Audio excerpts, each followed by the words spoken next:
Eto na si Manang Milky. Mas mahigpit na version ng anti-political dynasty bill isinusulong ni na Speaker D at Congressman Sandro Marcos. Detalye balita mo, RH12, Milky Rigunan. Manang Milky. Totoo ba yan? Sister L at lakay sina House Speaker Faustino D. Dizerd at House Majority Leader Sandro Marcos ang author ng mas mahigpit na bersyon ng anti-political dynasty bill na naglalayong wakasan ang labis na concentration ng kapangyarihan sa ilang pamilya at palawakin ng papas na laban sa politika.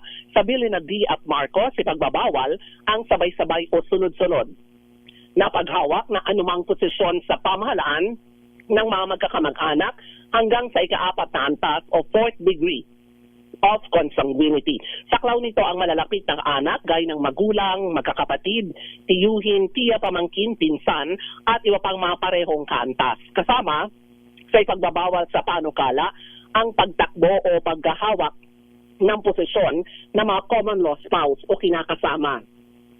Para naman sa mga kongresista, provincial, municipal at barangay official, sino man sa kanilang mga kamag-anak ay hindi daw maaring tumakbo o humawak ng pwesto sa kaparehong distrito, provincial, municipal, city o barangay office. Ayon kay Speaker D, panahon nang itaguyod ang tunay na reforma sa politika sa pamagitan naman ng paghinto sa dynasty na matagal na anyang hari sa anumang rehiyon. Sa panig naman ni Congressman Marcos, mahalaga daw ang naturang batas para ibalik ang tiwala ng publiko at iyaking bukas ang larangan ng politika sa mas maraming mga Pilipino, hindi lamang sa ilang pamilya sa bansa. At sabi mo nga lakay, sana ay maging totoo ang panukala ng Kamara na matigil na daw ang anti-political dynasty bill. Manang Milky. Yes, lakay. Maniniwala kong seryoso si Speaker Boji D at Apo Diputado Sandro Marcos na serious sila sa pagsusulong ng anti-dynasty bill. Kung siya ay magre-resign. Ayan.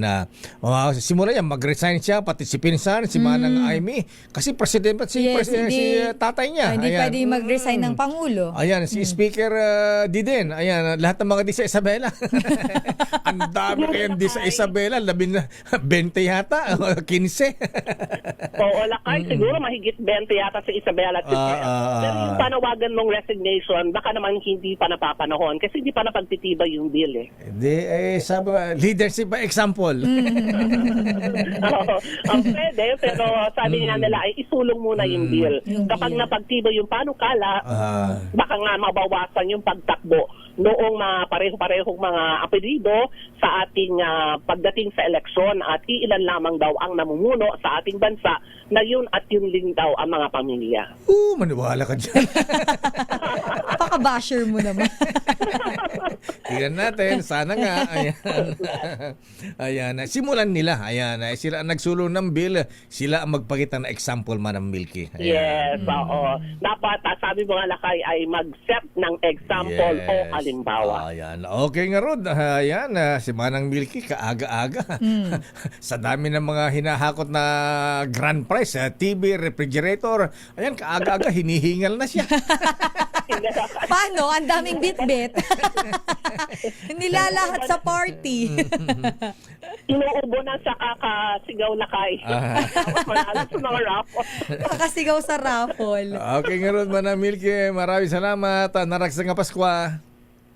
Magandang umaga lakay, Sister L. Maligayang Pasko sa inyong dalawa. Balik sa inyo lakay, Sister L.